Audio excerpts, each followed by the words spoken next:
amaso yanjye yabonye ubwiza bwawe ubu numva nisanze uri mwiza cyane ukurushaho kunyigisha niko nanjye ngenda nkubahisha nasanze hari icyo wanga cyo kugendera mu nzira zawe nkoresha icyo ushaka gusa ubimpa amahoro n'umunezero sinabasha kubaho ntakureba guca kure yawe niko kuyoba ijambo ryawe riganje umutima wanjye nta n'umwe wankunda nkamere nkawe wahinduye ubuzima bwanjye bwose Yesu we uri mwiza cyane we uko wansanze ubu niko nisanze ubu numva nisanze uri mwiza cyane we amaso yanjye yabonye ubwiza bwawe ubu numva nishimye uri mwiza cyane we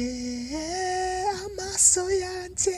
yabonye ubwiza bwawe ubu numva nisanze uri mwiza cyane we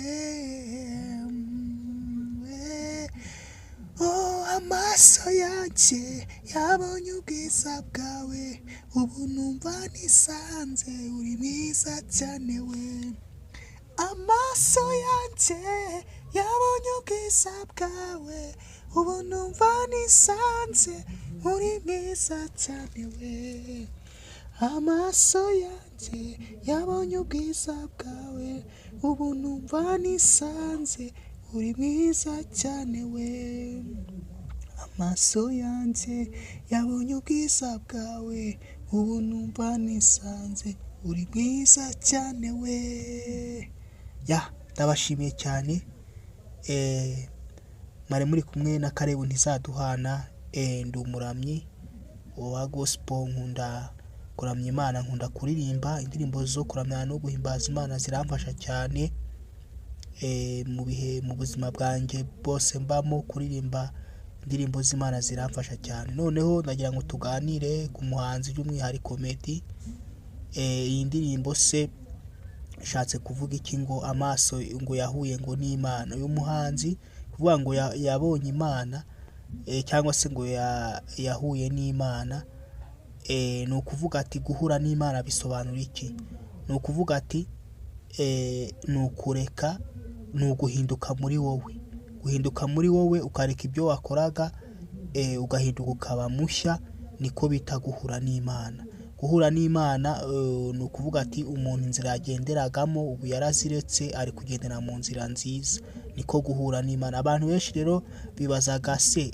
guhura n'Imana bishatse kuvuga iki nicyo ngicyo bishatse kuvuga kandi umuntu ujya yahuye n'Imana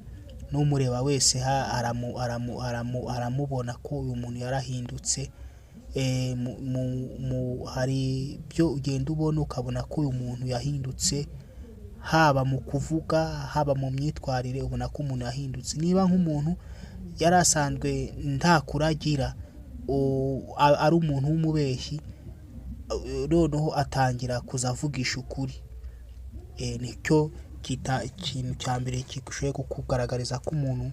ashoboye kuba yarahindutse niba yarabeshyaga ariko atangira kuvuga ukuri niba atari umuntu uca bugufi ubona atangiye guca bugufi ari umuntu wishyira hejuru ubona atangiye guca bugufi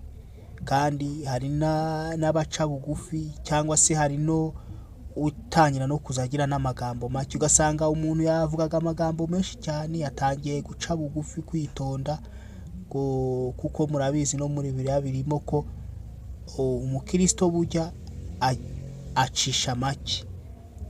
burya umukristo acisha make kuko burya n'ibintu byinshi tuvuga akakanwa kacu ururimi rwacu ruracumura cyane ariko burya iyo ucishije bugufi ukavuga make burya n'Imana ikubona neza burya kandi nako burya n'umuhanga burya umuhantu w'umuhanga cyane burya acisha bugufi acisha make ntago avuga menshi rero uyu muhanzi Meddy yahuye n'Imana, inzira ziwe yarazihinduye, ibyo yakoraga yarahindutse, ntago akiri wa wundi. Niko bita guhura n'Imana. Indirimbo rero nicyo yashatse kuvuga. Yego, abatumvaga rero guhura n'Imana nuko bishatse kuvuga. Murakoze kubana natwe. Iyi ni Amamaza TV iri kwamamaza ubutumwa bw'Imana, ubutumwa bwiza buhindura abantu, kuramya no guhimbaza Imana. Niba mushaka kudushyigikira, you are welcome. Turabishimiye cyane. Imana iduhane umugisha.